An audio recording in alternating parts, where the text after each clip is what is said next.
Hello, welcome to the IGN UK podcast this week, brought to you by the number 218. Can you believe 218 episodes? Yeah, it felt like it. What do you mean? You've only been on about 6 of them, new kid? Piss off. I've been on 120. Did you just make that up? Yeah, No, you're roughly. keeping tally. No, roughly. I think my first one was like 80, 90, something Really? like that. Yeah. Yeah, 2 years, 2 and a bit years. That, by the way, if you're not watching in Vision, is Daniel Krupa talking. Hello. Hello, Daniel Krupa. Alex Simmons is at the far end of the sofa. Hello. Hi. And I'm Stuart Reid, and yes, we're rocking the sofas this week in a vague attempt to look a bit like breakfast telly. Yeah, right. Can I be Susanna Reid? I'm Bill Turnbull. Then. I thought you were Lorraine Kelly. That makes you that really weird-faced, horse-faced sportswoman. Or the really annoying sports chap that's on Where am I getting Saturdays. it? Is that Can Chris, I not? No, Chris. What's his name? Mike Can I not be the LA correspondent? Who's that? It's just that weird dude. Is LA short for No, Lancashire? isn't that Ross somebody? or Ross other? someone who Ross, looks that's like- ITV. It looks like he paints his hair with wood varnish. He does, doesn't he? that's ITV. Creosote head. Yeah. Amazing. You're getting your channels mixed up. So there you go. Anybody who doesn't watch any breakfast TV, or indeed anybody outside of the UK, will have no idea what we've just been talking about. No. But you know, that's the way we like it. What's everybody been up to this week? I don't know. Having strokes. Me and Alex have played 2 absolutely massive video games. So for a change, we're actually going to speak about video games on Quite the a lot. podcast. Yeah, That's coming later. That's going to forward the substance of the show. Exciting times. What about you, Stuart? I went to a film screening at the weekend of a film that's already been out for You'll a do couple of anything months. for free screenings. Free You don't screenings, care how don't bad care. the film is. You This, just wanna though, go. was not a bad film. This is an exceptionally good film. Yeah. Because it was Frozen, Disney's Frozen. But not only was it Disney's Frozen, it was Disney's Frozen in a sing-along version. That sounds horrendous. That sounds like something you would not like, Stuart. It's something I because you're absolutely quite, love. you'd be quite grumpy, but you loved it. I loved it. It was really, really good fun. Everybody in the audience was singing along, kind of interacting with the film and having fun and cheering and clapping. It sounds like all things you hate. By interacting with the film, you mean singing along? No, or booing, were they actually booing when the baddies came on. really? Cheering. Sounds quite good. Yeah, it was really, really, really entertaining fun. It's just like being an American okay. screening. But here's the thing, most of the kids there, really quiet, didn't do a thing. All the adults, loving it. Is it just your missus, Stu? To be fair, she did have a couple of glasses of complimentary champagne. Wasn't this at like 10 a.m. in the morning? Most 10 a.m.s are in the morning. Yeah, that's true. Just saying. No, it's like 4 o'clock in the afternoon. Okay, that's fine. Did That's you allowed. belt a few out? Let it go. You should hear me sing Let It Go. Did you, at the end, did you show a bit of leg I like did. she does? Yeah, just like that. let your hair down. Yeah, my walk changed and everything. It was amazing. You became sassy. It was. Do you know what? That's the 3rd time I've seen Frozen, and I cannot wait to see it again. See, that's the thing. This sing-along sounds all right if you've seen the film already. If Yeah. it's Oh, your yeah, first no. screening, no thanks. No, But Like it's you sat next to me going, oh. But I do that every day in the office. A bit of vibrato. But so it's been out. Frozen's been out for a while. Yeah. But they're releasing this in cinemas, the sing-along They version. are. It's so, out now. Oh, wow, cool. Well worth it if you like, because you love Frozen. You listen I to the thought it soundtrack was exceptional. Yeah. almost every day. What's your take on it, Alex? I don't think I've I thought ever it was asked you. okay. It was okay. Yeah. oh! I'm going to ask you. Have you watched Gravity yet? No. Okay. I've seen Wolf of Wall Street, though. And I thought Leonardo DiCaprio was amazing. yeah. Have you seen it? Yeah. I thought the film itself... Actually, when the film finished, I thought, that was good. But it's really stuck with me, His which is performance a really good sign of a movie. immense. Like I've thought about it a lot, but yeah, I thought he was incredible. And just the bit where they overdose on... Is it lewds? Is that what they call Yeah. it? Yeah. It's just, Quaaludes. That's it's hilarious. amazing. That is hilarious. That's probably the best bit of the film, isn't Yeah. it?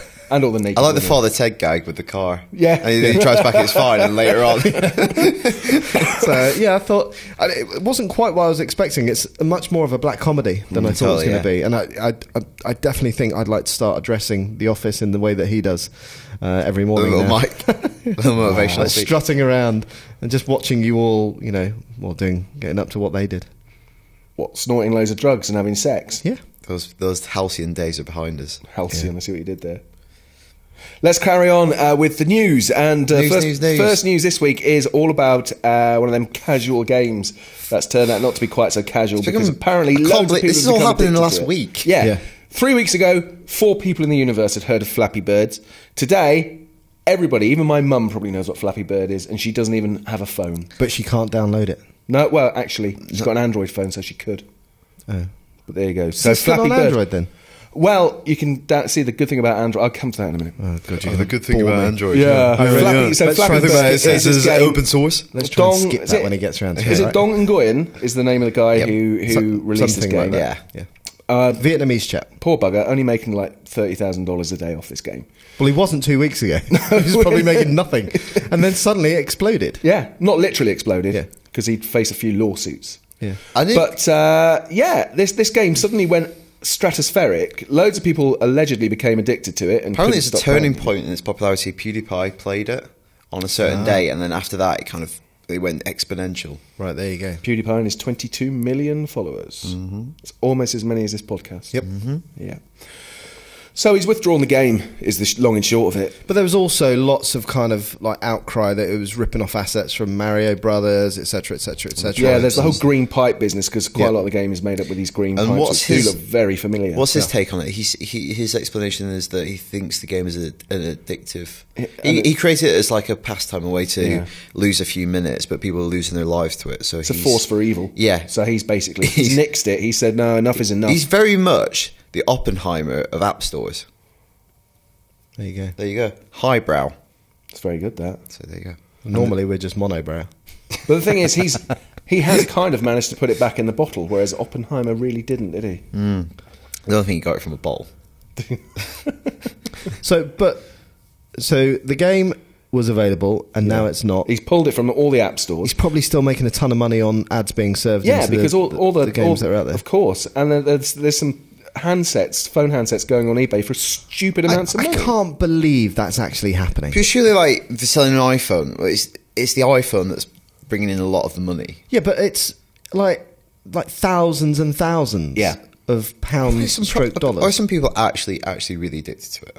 I can't. Because surely they would just But hang down on. one of these copycat games. Also, here's the there thing, are right? If billions. you're really addicted to it, it's already on your phone. You don't have to Yeah. buy another phone off eBay. Well, I was little bit late to the party. I thought, I'll see what the fuss is. Yeah. Oh, it's gone. yeah, I did you download it? I didn't. I did. I just thought, Oh no, he's going to talk about homebrew. No, I'm not going to bother. But here's the thing, because with Android, you can download stuff that isn't necessarily in the App Store. You download what? can you, APKs. Stuart? Yes. Can you now? Yes, you can. Bet you Which can. allows for a lot more kind of homebrew stuff to be downloaded. We You know just said we you know weren't going to talk about homebrewing. we know You've what gone it straight means. to talk We know about what it homebrewing. means. We know what you mean, Stuart. What do I mean? Well, naughty. No, go on. Naughty Oh, things. Like what? Well, you know. So the other No, thing, I don't know what you're brewing in your Explain. shed. I'm the not other going to go. thing is No idea. all of these rubbish clones that have appeared to the point where Fallout Boy has done its own version of Flappy Bird. I think but it's the best release caricatures. they've done for you. It probably is. Well, What's it's the only what's one. a isn't it? Fallout Boy? It's just something from a game, isn't it? It's like the little Pit Boy from Fallout 3. I don't I know. have no idea. But it's just make it end. Make it stop. But people are just hungry for it. It's everywhere. It's on all of the kind of mainstream news sites. Some of the highest trafficking features we've done this I week can't have believe been how well about they've done. Flappy Birds. But isn't this all Luke's gonna wetting be- himself that he wrote that story. Isn't it all going to be just forgotten in a week's time? Or Yeah, 10 days' Is time? it birds? It's something to do with birds, and like it's Tiny Wing, it's Angry Birds, it's Flappy Bird. Maybe There's a that's it. pattern here. Yeah. Maybe it's Or something that's is it ingrained into our coincidental? skulls. Yeah, That when Hunters. something bird is mentioned, we all go, yeah. Some ancient artifact of our evolution that we want to hunt birds. Deep. there you go. Next story. Next story. Dogs. Dogs have been Oh, buy it. contemplating. What? Yes. Kick it. So, on the eve of the DLC for Last of Us being released, which is coming out tomorrow, or today if you're listening to this on Valentine's Day. Happy Naughty Valentine's Dog, Day, by the way. I'm sure you can find something better to do on Valentine's Day than listen to this. We've got something special happening at the end of this show, haven't we? Just to celebrate Valentine's Day. What? Are we doing a train? Oh no, not again! Alex and I are rifling.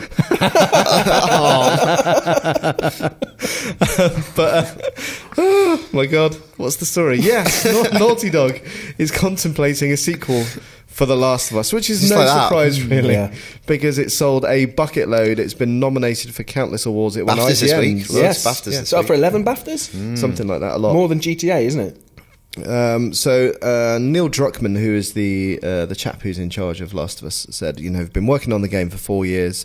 Thought once we finished, we'll have a bit of a break. But then they sat down, did some brainstorming, and actually came up with a bunch of stuff that they thought would make a really interesting sequel. So It's no real surprise, really, but it's... We'll get out this week is the Left Behind, which is the Last of Us DLC, and that's a self-contained, like, kind of 2-hour story focusing on Ellie. Yeah.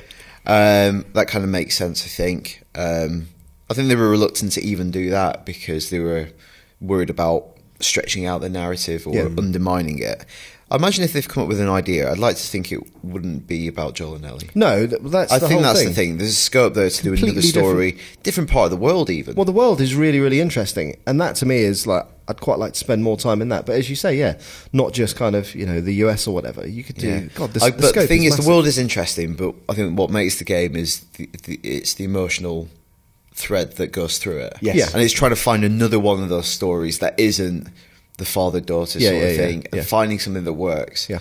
It's interesting, isn't it? 'Cause what makes that a great game? It is the story. It's not necessarily the gameplay, is it? Because the gameplay, if you strip away what that game is, there's nothing really new or original there, is there? It reminds me a lot still playing... it reminds me a lot of like Arkham Asylum, where you're taking people out stealthily, using the environment, flanking people. At the end, I did really enjoy it, but it's not... You know, it's not revolutionary. There's some nice things in there, like the crafting, the automatic shiv.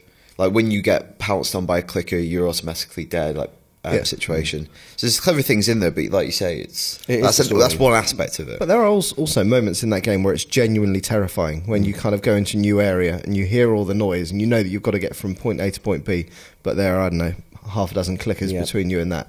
That, you know, when you alert one of them, it's like in Left 4 Dead when you kind of alert the witch and you just think, oh shit, something bad is going to go down. So, and that, you know, I think that's part of its charm is, you know, I haven't really kind of played a game that's been that kind of tense for a long time. I think part of me kind of wants that team to, you know, you've got Naughty Dog split into these two teams. One of them is doing the bankable franchise, like the Giant, which is Uncharted.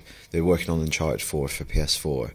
Let the other team maybe be the experimental team. Yep. It worked out for them with Last of Us. Like, I bet they'd be on their wildest dreams. Yeah, but that's. But then you want to then chain them to the Last of Us world kind of cycle. But the thing is, you know, you put yourself as the head of that studio.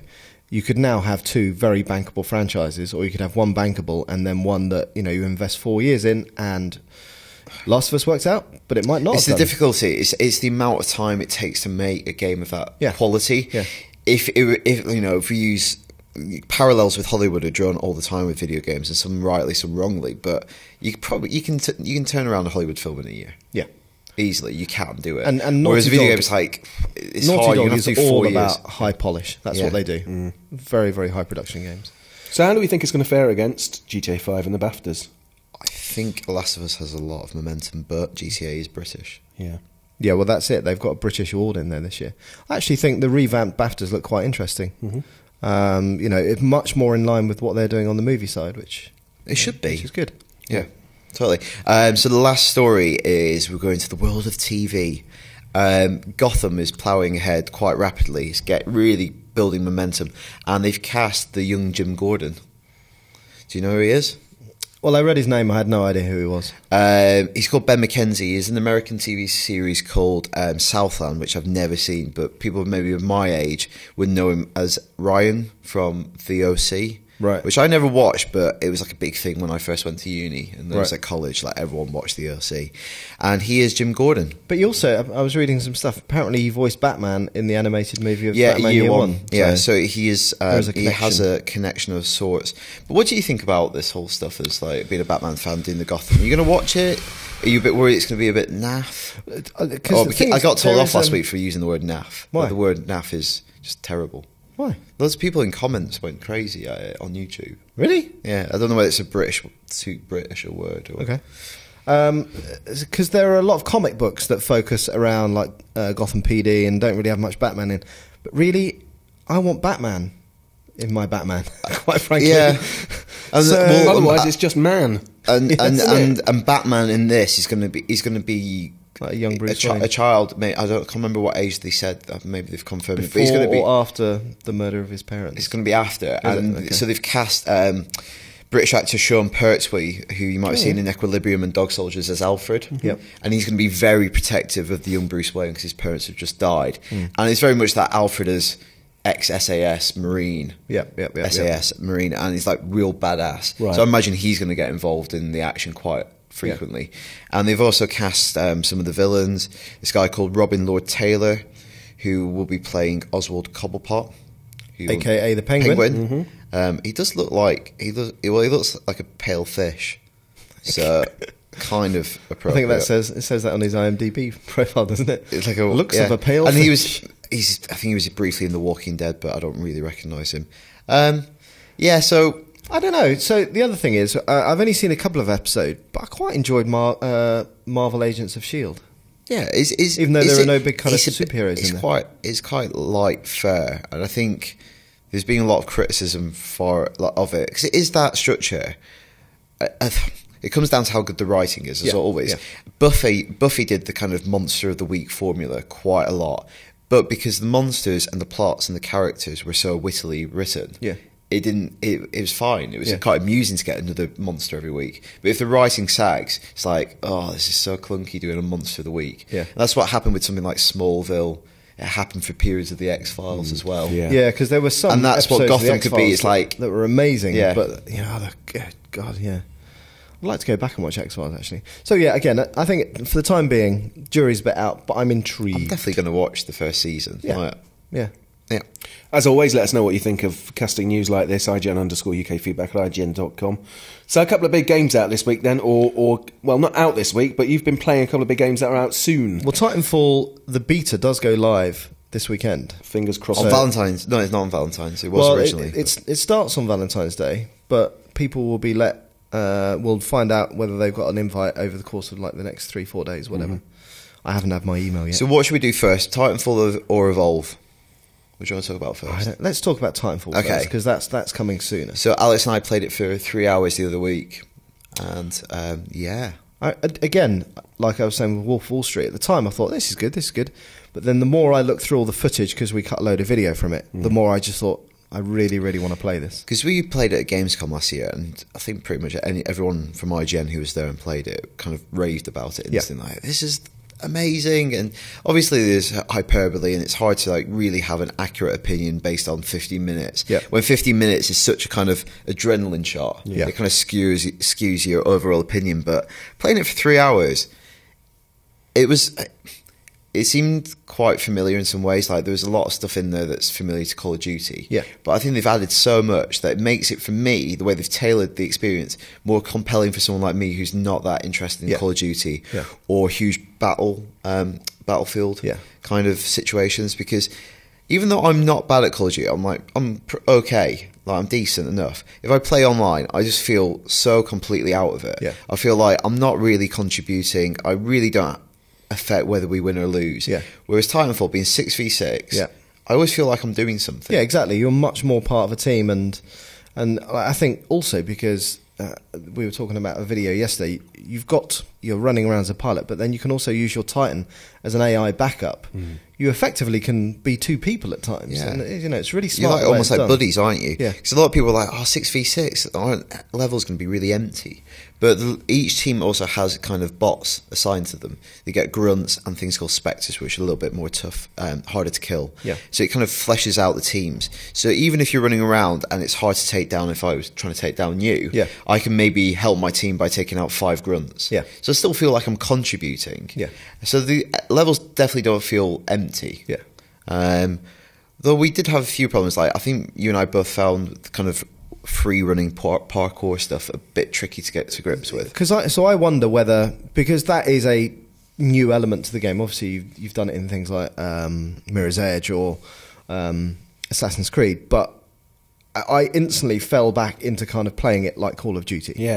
Well, I mean, some of the footage I saw you guys playing, I mean, obviously, I saw you doing the kind of wall running stuff in the tutorial stage, but when I was actually watching you in battle, it didn't seem as if you had to use that much. I think partly I didn't want to experiment while we were playing because I thought I'd just get shot. Like if I was mucking up, I would just be like make myself a target, make myself very vulnerable. But also, I don't really know the map, so I don't know where there's a good kind of. I think it's one of those things that will come with time, and like when the beta goes live, and because we only had 3 hours with the game, and we also had very specific stuff that we wanted a video capture, blah, blah, blah. We kind of went through the game quite methodically. And also, we had guys from EA and Respawn saying, now play this, now play that. Right. It wasn't like a free play. Yeah. So, when it's my own time and I can kind of sit there and experiment. Also, the thing I liked about it is that you leveled up at quite a decent pace, so you unlocked good stuff pretty quickly. And there's something that this... When you start getting into it, all the mods, all the kind of kit you can equip, kit is it's basically perks, to use Call of Duty terminology. And then there's these things called burn cards, which are like one single-use attribute boosts. You start getting into a world of mind-boggling combinations of loadouts, and incredibly complex. Considering in the beta there's one Titan and initially 3 different choices of pilot, and then you unlock more as it goes on. There is a staggering amount of detail in there. So I'm looking forward to seeing the final game. A, to see what else that brings to it, but also B, to see obviously the whole thing is talking about making multiplayer more single player focused. Really? Yeah, I don't know how that's going to work. Because it's purely multiplayer. The beta. I really like being a pilot, and what kind of emphasised for me how well balanced it was. That almost the Titan isn't like another. It's not like you level up and then you get the Titan, and yes, I'm in my Titan and I'm going to kick ass. It's the Titan is like, you are always the pilot. Yeah. The Titan is your most powerful weapon, and you have to choose the right moment to use it. And if you use it badly, or too soon, or in the wrong situation, you'll lose it. You'll destroy it. You'll bring about its death, and you'll waste it. And it's like, I think that's a really interesting tactical element to it. And as a pilot, you can take down other Titans. It's not that hard. Yeah, yeah. Two things I loved yesterday, actually, when I was going through the footage. The sound effect of the Titan coming down to land was it's a beautiful moment. Really amazing. If you play it with headphones and you have the woman who's obviously up in around the orbit, and she goes prepare for Titanfall, you're like, yes. He's coming. It's kind of like breaking through the sound barrier. Yes, it sounds incredible. and the other thing I loved was you tightened up, punching the crap out of another Titan. That was hilarious to watch that. Yeah, there's one bit, and I don't know if you know it was me, but we were playing Last Titan Standing where everyone starts off in Titans. You come for me, punching me. I came for you, and I got right in your face, and I just wouldn't let you leave. I got so close, I don't think you were able to reload or anything. Yeah, so I didn't do the Titan training at all. So I was actually pretty rubbish in a Titan suit, and I did all the things that you just said you shouldn't do. Yeah. Like calling it too early, playing it like it was just an extension of the pilot. I didn't use my dash effectively, so I just get rocketed in the face. Yeah. So now but when you're all in Titans, it's like, this is what, because I was a huge Transformers fan as a kid, you're like, this is what Transformers should be like. Yeah, absolutely. This is brilliant. Yeah. So there's another game out this week involving very large things against very small things. Not out this week. Not out till much, much later this year. However, it is something you've had your hands on. Yes. Oh, yes. Evolve, yeah. Brand new game from the creators of Left 4 Dead, studio called Turtle Rock. And this kind of came out of nowhere. We first heard about it just at the beginning of the year. Yeah, Game Informer, one of their big reveals. And it's brilliant. I'm kind of a little bit really obsessed by it. And the comments on IGN, same for Titanfall, we've got loads of video content if you want to see what these games look like. And the comments have been really positive. It's kind of like Jurassic Park in space in the future. You play with a bit of Predator. With a bit of Predator. Yeah. So you play, it's 4v1. You play as one of 4 planet tamers, people who are sent into a planet to fight off these big monsters from attacking settlers. And you play. Do you want to go through the characters? So you've got Griffin, who's the trapper. So he's the kind of guy that leads point, because what happens is you drop ship down onto the planet. Whoever's playing as the monster has got a 10-second head start. They run off into the jungle, and their job as the monster is to basically evolve. You start off at level 1. You're pretty weedy. If you get trapped by the hunters at that point, you could easily become dead meat very quickly. So as the monster, you've got to run off, hide, eat the local wildlife, and then evolve until you're super badass. So as the trapper, you've got to find out where the monster is using sound spikes that emit sonar, looking for clues like birds being kind of scattered. If that happens, that the monsters run through there. You've got to really communicate a lot early on, what's that over there? Let's go in this direction. Because if you all split up, you're going to be dead instantly if you're on your own. You need to stay together as a team. Yeah, it is the very definition of a co-op game, kind of like Left 4 Dead was. But the roles are way more defined. So then you've also got a medic who, like when in the middle of the battle, their job is primarily to kind of obviously use their med gun to keep the other people alive, their teammates alive. But she's also got an anti-material gun which she fires into the beast, and that basically wears away its armor to give weak spots. Like fissures, open up. Yeah. So the heavy duty guys can then, you've got is it Markov? The heavy duty guy? He's got like a laser. A lightning gun that deals heavy damage, but it's only up close. And then also support is Hank. And he's got like a laser cutter, but again, he provides like shield protection for the team. So it really is working together. So if you're a team, to take down the monster, none of you couldn't really do it individually, because the monster has a lot of health and a lot of armor.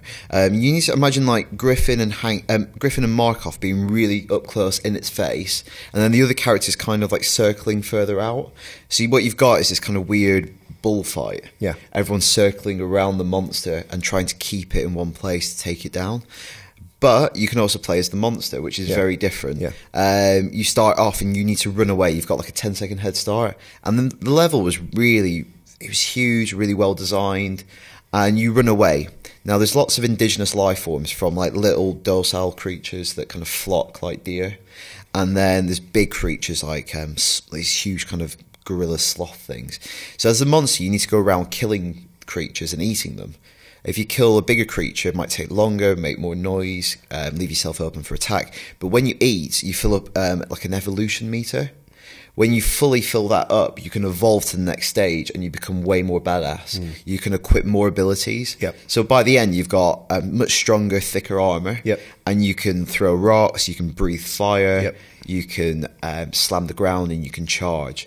Now, they've only revealed one monster, but in the game there's going to be lots more, and there's going to be different kind of environments. So I imagine there might be like a snow monster or a desert monster. And also, I was reading Game Informer, and apparently there is something in there that says, obviously we've seen the 4 characters for the hunters, but there's going to be more characters. I don't know whether the classes are going to change or whether the weapons are going to be changed. There's more than just the 4. Though. Right. I suspect there might be multiple trappers, and then maybe for DLC they'll add a new class or something. Yeah. And also, there might be more than... Like, we only saw the creature evolve to level 3. But there probably will be more evolutions. So you imagine if it evolved to level 10. God, it might get huge. But that's the thing. Like, even at level 3, like really hard to take down, and to your point where you've got to look after everybody else in your team. As soon as one member of your team goes down, it makes a massive difference, and you notice. And then you need to like run away. And it's interesting because the matches last. If you play it all the way to like the end game that's in there, it's probably like 20 minutes. But unlike Call of Duty or something where it's just like rinse and repeat, same thing for like 20 minutes or 10 minutes, whatever. The dynamic changes. It's like a full kind of like more like a sports game where it ebbs and flows. So initially you're hunting it. As it power levels up, it's hunting you, and the dynamic's always changing. So it's 20 minutes, but it's always. I'm not going to say evolving. But it is like the first part is you attacking as the hunters. And then if it does reach level 3, you're on the defence, completely changing it. So it was so much just fun. A completely different kind of experience that I haven't played for a long time. I thought it looked gorgeous as well. Like it's only next gen and PC, and they've been able to create a very like lush world, like the foliage, the textures. It all looks really detailed. And it's worth pointing out that this game's not coming out for at least another 6 to 9 months. So a lot of polishing going on. A lot of polishing. It was a little bit ropey around the edges, the thing that we play, but it's still great. There's a few cinematics not finished. Be interesting to see, like Titanfall. What is the narrative here? I don't think it needs one. Like I would rather it was this really awesome co-op multiplayer experience, rather than feeling they had to divert resource and like graft on a story mode. Like they could easily construct a story mode like Left 4 Dead where you kind of have to like do 3 maps and that's it, and each map the monster gets bigger, and it's almost like just like a mini campaign. That's fine. I'd rather that than fudging it. Well, because I didn't even like I literally sat down and started playing it without no kind of presentation or background, and it was only afterwards that I spoke to you that these guys are planet tamers. Like no idea. You mentioned that the monster is an alien as well. He's not even an indigenous life form. So we don't know how that. So do they have an agenda, as it were? But, as I say, a combination of Predator, Jurassic Park, etc., that's a winner as far as I'm concerned. That sounds pretty good. Yeah. We've had a bit of podcast feedback about this, actually, kind of tying this in from Thomas Barlow, who says, of the currently announced next-gen games, which are the 3 you're most looking forward to? For me, I'd have to say Titanfall, Destiny, and Quantum Break. That's interesting. Not really seen much on Quantum Break at all. Yeah. Intrigued by the concept. Again, but need What's to know Quantum more. Break? It's from a Finnish developer called Remedy, and it's kind of the Xbox One's hybrid of game and TV show. Yeah. So I don't know how it will alternate back and forth. But it was kind of shown at E3 last year, but not much else has kind of been shown on it. So, yeah. Well, definitely Evolve is in there for me. I'm hugely excited about that now. I definitely want to see what's going to happen with Uncharted, because I'm hoping that they'll have learnt some lessons from Last of Us. And while Uncharted 3 was good, it wasn't the kind of blockbuster game that I wanted it to be. No, it was kind of a retread of Uncharted 2, wasn't it? It became a little bit by the numbers. That's what I think Uncharted needs to really kind of not be a soft reboot. I don't think it needs that, but really change the blueprint, doesn't it? Yeah, do something unexpected, because it's going to look absolutely gorgeous. Amazing. But I just don't feel the need to run away from a crumbling edifice anymore. Yeah, well, that's it. Yeah, like you're hanging on a ladder above something that's burning. Yeah, I kind of done that now. Yeah. Just seeing something new. But so of the stuff I've actually seen and played, probably Evolve is kind of up there. Titanfall, we know, but that is not reinventing the wheel. It's and just I think the world of a genre. Evolve and the design, like the world, is more intriguing. Yeah, because Titanfall, the only thing I'd probably say against it is the levels. I just find that the kind of futuristic world just a bit bland. Yeah.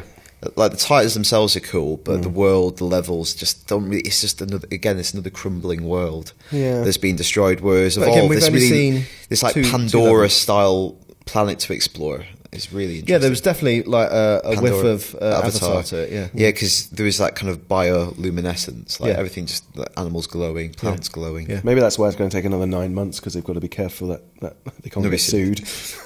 Maybe they're going to do 3 back to back. Who knows? I hope not. Next What's bit of happened feedback to Avatar too? It's still happening, isn't it? They're shooting in New Zealand. Yeah, I know, like 6 of them happening or something. Oh, who knows? I actually don't mind Avatar. No. Feedback. Anyway, feedback. We've got some more feedback, I believe. Yes. Next bit of feedback is from Michael. I've seen a lot of nerd rage about in-game purchases this week, mainly in relation to the new Dungeon Keeper game on iOS. I don't really understand what the issue is and why the game has got all this grief. Was it the straw that broke the camel's back? Is it because the upper limit is quite high? It's no different than someone expending £30 twice if they want.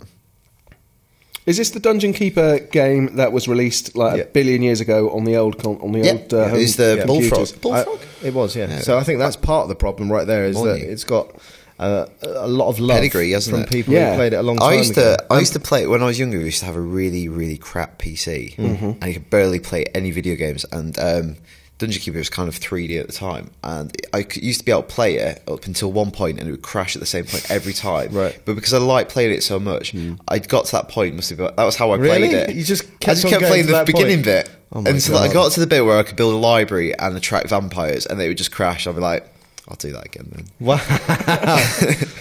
What you needed was microtransactions to unlock a better PC. There you go. I guess. And I think that is the problem, isn't it? Because you've got a game like that, which was a game which you just played on your PC, and that was that. But now they've released it, and it's a game where, is it fair to say, to get anywhere in the game, you have to use I think there are different ways of doing free-to-play. And I think the problem with Dungeon Keeper is it literally hits you with microtransactions in the first 5 minutes and encourages you to spend quite a lot of money. Right. Whereas you look at Plants vs. Zombies 2, I played that which is also EA. ton, and I haven't spent a single penny on it. But EA have had a lot of success with The Simpsons Tapped Out. Like, nobody's been outraged by that. And I can't speak. I've read a lot of the reviews for Dungeon Keeper. Yeah. And from what I've read, it sounds like the proposition is a bit more ludicrous than some of the other games out there. And it also, I think a lot of people would have been happy to pay maybe a $5 for it and just actually have the full game. I think that's maybe where some of it's stemming from, is people want to play Dungeon Keeper. Its interface is probably ideal for an iPad. Just let me play the whole thing if I want. Yeah. See that? I think that's quite an interesting option. It's like you go for a free-to-play model if you don't want to pay the expense, but there are microtransactions along the way, or you spend, drop however much it is on the full game, and then you don't get any of that stuff with it. Because I think something like XCOM has shown that there is space on iPad for a £10 to £15 game now. Yeah. And I think there is. Like something with depth and quality. Yeah, I think I'd rather I wouldn't think any different of decent it. port. I think there's been a mentality change a little bit with iOS games, such as the quality of some of them. Yeah. That you don't mind paying that bit more. Yeah, absolutely. I've got an email from Tom who says, I was wondering what split-screen co-op games, if any, we have to look forward to on the PS4 in the not-too-distant future. I can't really think of what. I think there's split-screen has kind of been a little bit phased out. I know there was in the realm of. I think there was a game that Colin saw this week at a Sony event. I can't for the life of me remember. I'll find out for next week. But it was it wasn't split screen, but everyone could play on the same screen. Yeah. I'll find that for next week. But it's kind of few and far between, isn't it? Yeah, it's all geared towards like online and the full screen experience. Yeah. Well, I get to see these days. One of you on your PS4 and one of you on your Vita. Yeah. Yeah. Is that going to happen?